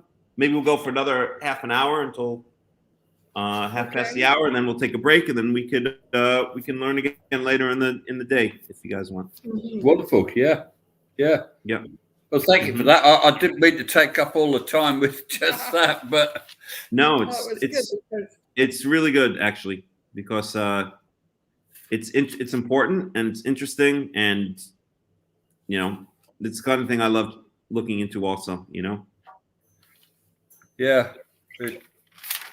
There's a lot of things in this parsha that we've had to unwind ourselves from, the rabbinic of the Rivka being 3 years old and watering the camels, all of this stuff, and also Abraham marrying Keturah the second time, when it's a completely different name. I don't know if that's even relevant here, but we finally seen that cannot be true. It wasn't. So you're talking about what are you talking about exactly? Because I think the rabbinic statement that Abraham married Keturah a second time, and she was Hagar. Married Hagar the second time and changed her name to exactly. Keturah. Right, exactly. No basis in that for that whatsoever, obviously.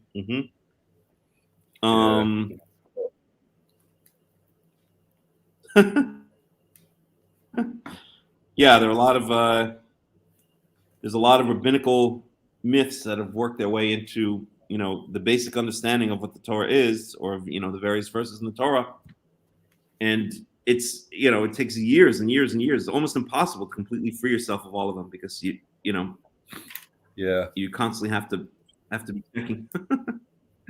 But yeah. All right. So any other specific issues that you want to look into? What was that we would? About Eliezer and the servant. Okay. Well, Eliezer, yeah. The servant was Eliezer here, but it doesn't say that it was. No, and usually if somebody's mentioned in person, like Eliezer was mentioned in person In the beginning. in the beginning as Avram's trusted servant. But when he went to find Rivka, sorry, it just said, the servant. Right. Correct. So it probably was not Eliezer. Even if it was, then it wasn't important who it was. Yeah. Right. So I've heard. Yep, I've heard the theory as well. The only thing I would say is, so if we go to Genesis 15, the only place where Eliezer is ever mentioned by name, by the way. Yeah. Uh-huh. Yeah. So let's see here. My gosh.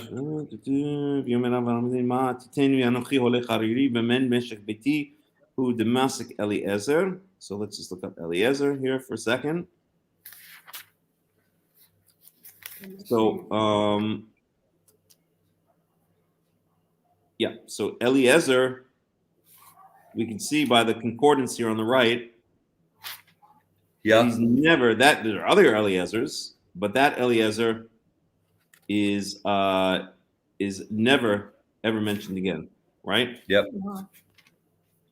So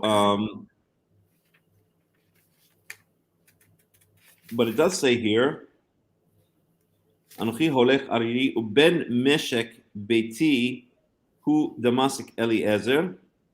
Okay.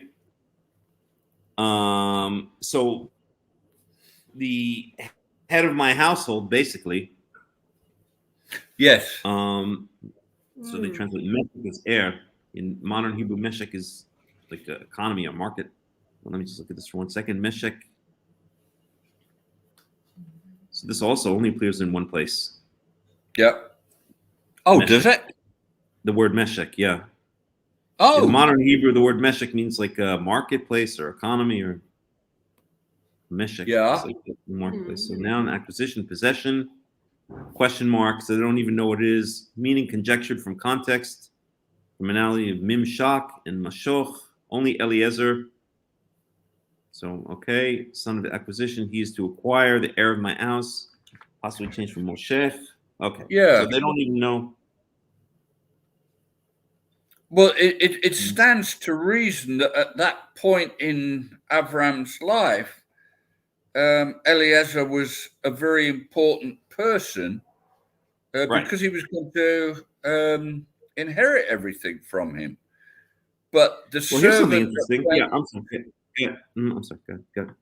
Yep. yeah, but the servant that was sent on the trip was not necessarily Eliezer by any means. Why? It could have been, but it doesn't say, and that's where. Yeah. Correct. But on the other hand, it is saying here in chapter 15, verse 2, that basically this is the head of my household, Ben Meshek Beiti, or the one who's going to inherit my household. And by the way, so they don't know what this word Meshek is, right? It says it's just inferred from the context.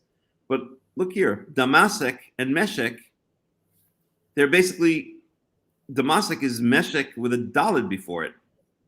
So maybe Meshek has something to do with Damasek. Wow, yeah. Oh. Yeah, right? Maybe. Damasek. Or maybe it's just a play on words, because we know the Torah uses lots of plays on words, right? So Ben Meshek Beiti, who Damasek Eliezer. He's Eliezer of Damascus. But who knows? Maybe Meshek has something to do with Damasek. Same letters almost. Just. Oh, yeah. Right? Could be. Because we don't know what Meshek means. Meshek is a hapax legomenon. It only appears once, right? Yeah. You see that here. If I click on this, there it is. It only appears once. And then the BDB says, as I mentioned before, meaning conjectured from context.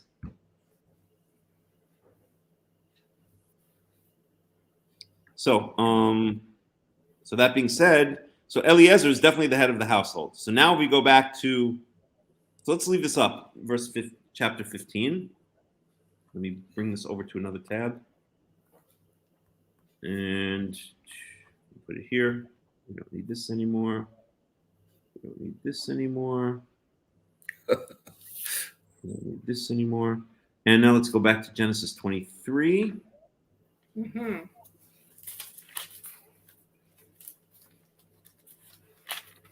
So it says, okay, V'anu b'nechet. No. V'kam sar v'efron v'machpelah. No, not there. Genesis 24. 24. V'yomer Abraham el avdo zman beito hamoshel b'chor asher lo. So we don't know who this servant is, but he is Zakan beito, the elder of his household. Hamoshel b'chor asher lo. He who rules over everything, all of his possessions. Right? So that's all we know about the servant. Okay. Whoever he is, he doesn't have a name, but he is basically the head of the household, right? Yeah. Again, yeah. So we compare that to verse 15, where it's mentioned domestic Eliezer, Ben Meshek Beiti. He's the, again, he that will inherit me, or maybe even the head of my household. It seems to imply that that Eliezer of Damascus is kind of also has a very important position in the household. He's basically the head of the household because he's going to inherit everything that Abraham has. So I think, although it doesn't mention it explicitly, I think one could make a very strong case that it is speaking about, yeah, because it doesn't just say any servant, right? We do have a description of the servant who sent. The head of the household. Yeah. In Beito Moshe b'chol asher lo. Literally, he's the elder of his household who has control or who rules over all of his possessions, all that he has. There you go. Right? Yeah, there's a strong case for Eliezer, unless Eliezer had passed on and they put another one in there. But exactly. We don't know because Eliezer of Damascus is never ever mentioned again by name anywhere in the entire Tanakh. Not a single place. He's a Hapak Salagamanon himself. Okay. Right? So, but I would say if I had to guess that there's a good chance that it's speaking about Eliezer, right? Just from the description. That makes sense. Mm-hmm. But we don't know for sure. That's goes without a doubt. So that's that. Okay. What other issues do we want to talk about? Well, I noticed that he inclined himself to the earth, which is something you don't see in synagogues very much. I know Karaites do that. They prostrate fully, but I noticed Eliezer or the servant here. Yeah. When he, I think it's 3 different times, and when she accepts, he prostrates and thanks Yehovah, my master, for prospering his journey. Right. Well, Abraham has clearly, taught his household well. That goes back to Genesis. It's going to be right after 15. When you have Sodom and Gomorrah, it reminds me of what God says basically to himself. Let me just find it here. No, I'm sorry. I must have been before. So the one is earlier. Abraham. 13. Okay, Esau, here we go. Okay.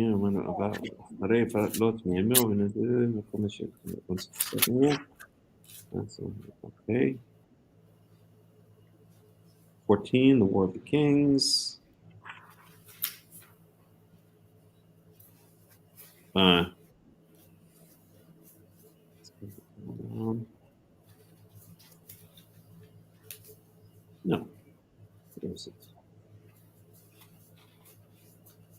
getting lost.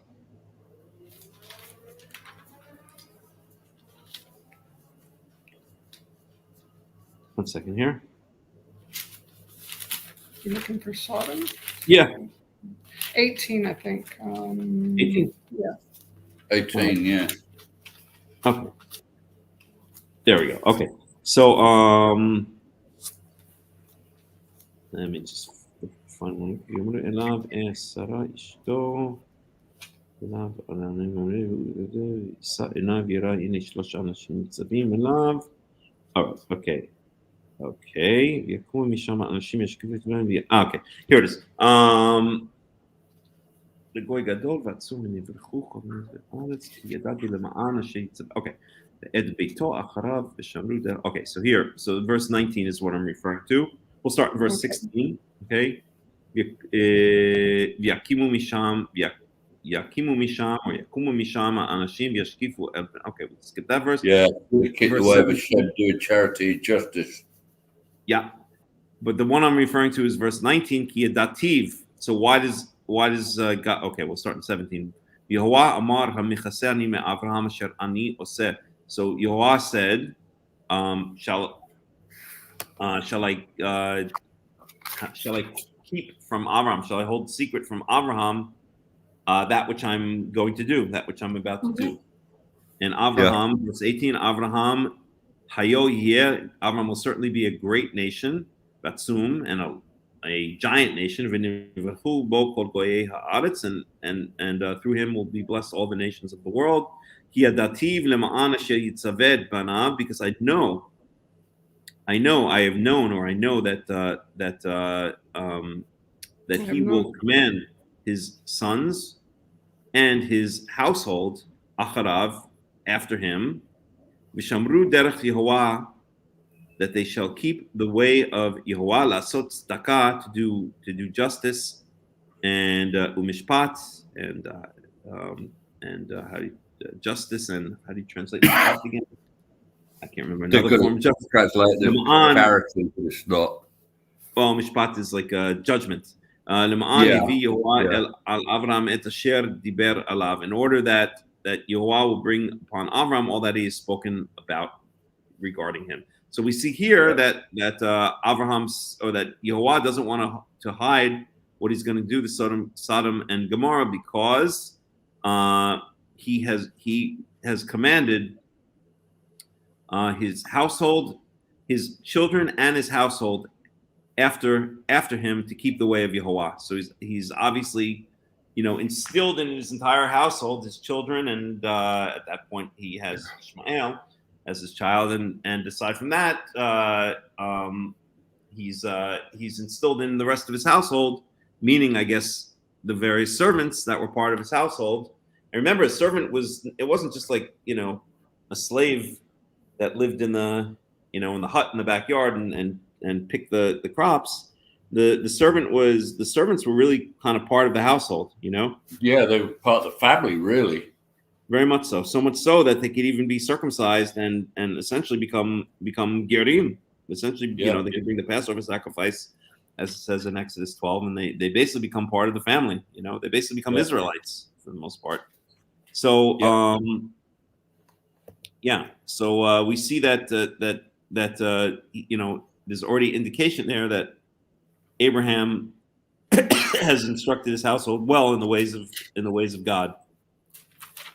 And so then I guess that's kind of when the servant, we'll call him Eliezer just for the heck of it, or no, let's say the servant that goes to find Rivka, constantly bowing down and praising, or saying Yehovah will help me, achieve this mission, etc., constantly referring to Yehovah. He's obviously been trained well by his master, the head of the household, Avraham, right? So also something that may connect to this is in Genesis 12, when Abraham leaves Ur with his wife Sarah, it says, and all the souls that he had made. So all the souls, these servants, were actually converted. I mean, they were part of his family. Apparently, the verse says, Hanefesh Asher Asu Baharon. Right. So it's apparently, I mean, this confirms what you're saying, that they actually partook of his faith or his religion, because he made them into, well, he made them into believers somehow. These 400 people that accompanied him, how that was, I don't know. Well, let's see here. Ben Chameshanim Yeshiva. Let's go. So it's in chapter 12. Yikach Avram et Sarai ishto ve'et Lot ben achiv ve'et kol rechusham asher chasham the nefesh asher asu becharan. So just to clarify a couple things here, okay? So number one, the 400 that you're referring to, that is spoken about later, right? That's in the war of the 4 kings versus the 5 kings. Correct, yeah. Okay. So we don't know how many there are here. There's no number mentioned. That's right. Et nefesh asher asu becharan. So a couple things that I would say here. Okay, v'yikach Avram et Sarai ishto ve'et Lot ben achiv ve'et kol rechusham asher rachashu ve'et nefesh asher asu v'yikach Avraham et Sarai ishto. So it's interesting here that it says Avraham took Sarai, his wife, Lot, his nephew, and all of their property. So now it switches over to the plural, all of their property. Okay. Which they had acquired, and the souls that they had made in Haran. So Asher Asu is they made. So it's not necessarily, sometimes you can't always rely on this 100%. Sometimes the Torah will switch tense and number in verbs, but it switches from the singular to the plural. So it doesn't say that it doesn't say Abraham's property. It says their property, and it doesn't say the souls that Abraham made. It says the souls that they made. Okay, so this could be referring to, well, Avram, Sarai, and Lot are the ones that are mentioned. Oh, so it's all of Lot's family.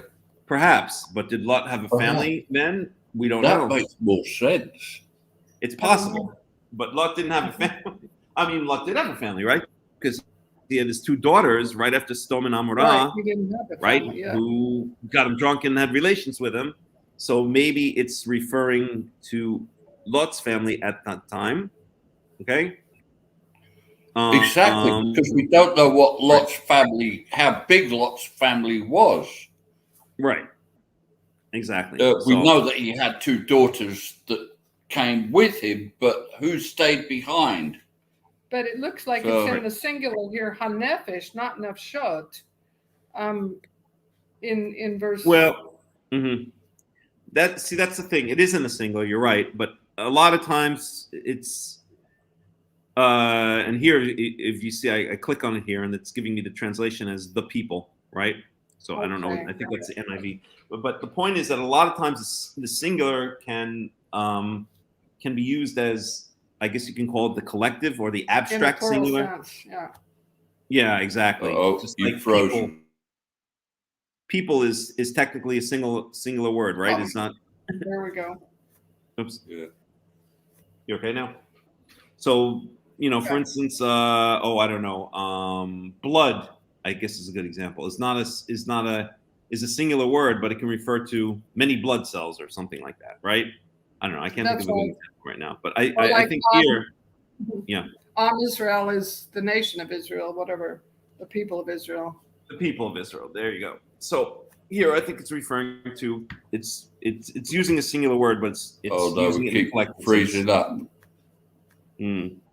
It's freezing. There you're back. You're back. I'm back. Okay. Yes, sometimes the internet is not good here. Yeah, so probably let's get to the point. Do you want to ask that question? Can we ask a question before we lose you? That we've been pondering on. You may have an answer for us. The nefesh. Which one? Yeah. Oh, Neshama. the difference between a neshama and a nefesh. Right. Because What's your we take get a on lot of. We were discussing with people on the Karaite Right. WhatsApp group about the reincarnation, and Right. the thing is in Genesis 2:7, and Right. man became a living soul when the neshama of Hashem was put, or of Jehovah was put in him.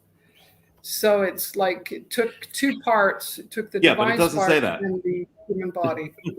How's that? What was that? Is he frozen again? Oh, no. So So it doesn't say when. Yeah. Can you hear me? Okay. Oh, God. Yeah, now Yeah, we can. got you there. Hello. Yeah. Can Hello. you hear us? Okay. Hello? So, yeah. Yes, I hear. I hear now. 1 second. It's in verse chapter 1, isn't it? Genesis 2:7. Yeah. 6 days. Oh, it's 2:7. Okay.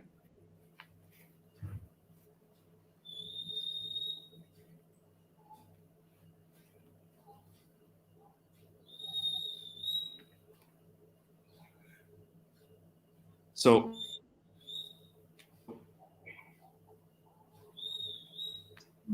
But yeah. and again, I'm hovering over it, and you can see it translates it there as breath, right? Mm-hmm.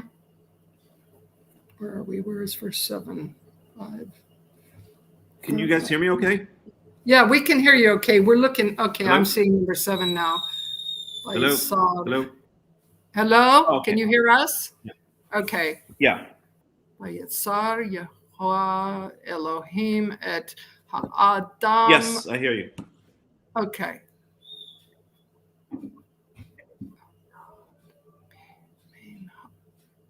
So Yitzar Yehovah, so he formed, so Elohim formed the man from the dust of the earth. V'yifach be'apav, and yifach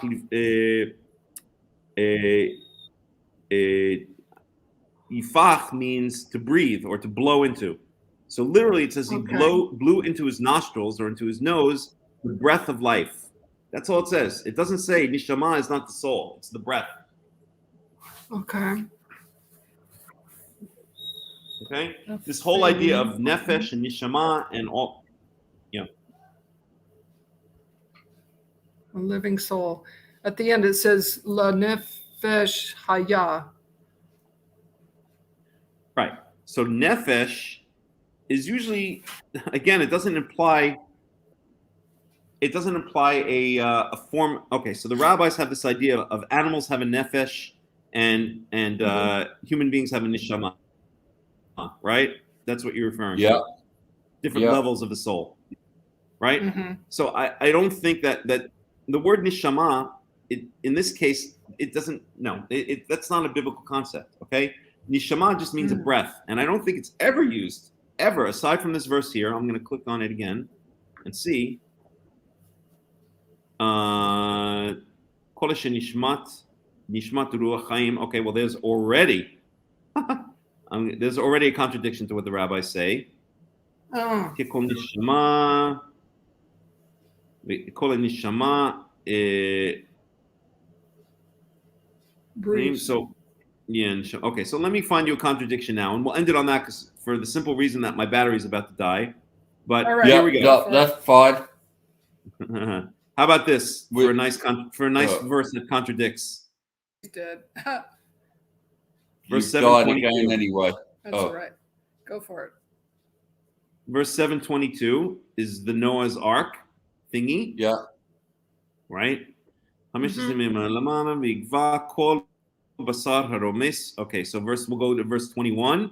So the yigva kol basar, so the haromes ala aretz, all flesh that crawls on the land died, and it's speaking about be'of ubebehema ubechaya ubechol sheretz hasharatz al ha'aretz v'chol ha'adam. Okay, so it's speaking about the birds or the flying things and the animals, the domesticated animals and the wild animals and all the creepy crawly things on the land and all of the people, right? Yeah. Mhm. And then verse 2 clarifies, Kol asher nishmat ruach chayim ba'apav mikol asher b'cherava metu. So anything There that you go. has, and there's the word nishama referring to, in the previous verse, it's referring not to human beings alone, it's referring to birds and animals and creepy crawly things and human beings. And they're all anything that has nishmat ruach chayim, that has the breath of the spirit of life or the breath of the wind of life in his nostrils. It's basically using exactly the same phraseology that we saw in Genesis 2:7. V'yafach be'apav nishmat chayim. It's in fact, you have three of the same words right Yeah. there. Nishma, There you chayim, and in fact, ruach. I think nishmat chayim. Ruach you don't have there, and be'apav. It's the same language as we see in Genesis 2:7, and here it's clearly referring to not only human beings but animals as well. Mhm. There you go. So take that back to your Rabbinites. But nefesh, just to sum up, and then my battery's about to die, and we'll pick it up later. We'll pick it up later. Nefesh basically means, you could say, a living being. Sometimes they'll translate it as being. Sometimes they'll translate it as soul, but they don't mean a soul as in the spiritual sense. They mean a being that has. They mean a like when you say a living soul, an individual or a living creature is basically what it means. And a living creature has in it, as we see here, a nishmat chayim, has the breath of life in him. Okay. Okay. That's So yeah. Yep. Wonderful. Thank you so much. Let's end it here, 'cause my battery's about to go dead, and I will Pleasure. put on the WhatsApp group. I'll try to arrange another study for later in the afternoon. Thank you. Wonderful. Thank you so much. It's Yep. been great. Thanks. It has really been great for me too. So I learned a lot from every single one of these. All right, Shabbat Shalom, and I'll speak to you guys soon. Watch the All right. Shabbat Shalom. Okay, bye-bye.